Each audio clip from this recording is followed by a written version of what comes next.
بسم اللہ الرحمن الرحیم۔ السلام علیکم۔ اکثر لوگ یہ گلہ کرتے ہیں کہ ہمارے پیسے میں برکت نہیں، پیسہ تو بہت آتا ہے لیکن کہاں خرچ ہو جاتا ہے، کہاں چلا جاتا ہے، کوئی سمجھ نہیں آتی۔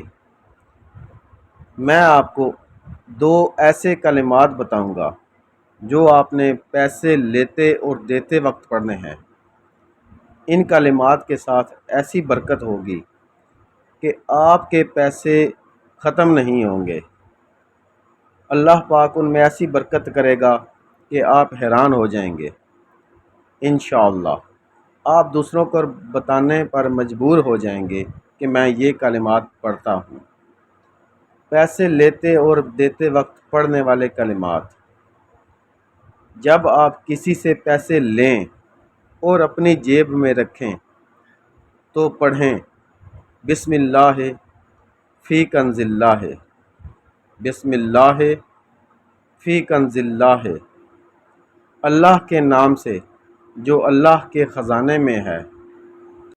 دوسرے نمبر پر، جب آپ اپنی جیب سے کسی کو پیسے دیں تو یہ پڑھیں بسم اللہ من کنز اللہ، بسم اللہ من کنز اللہ، اللہ کے نام سے جو اللہ کے خزانے سے ہے۔ اللہ تعالیٰ سے دعا ہے کہ آپ کے رزق میں برکت عطا فرمائے، مال کی حفاظت فرمائے اور میں اور آپ کو طیب اور حلال رزق سے نوازے۔ آمین یا رب العالمین۔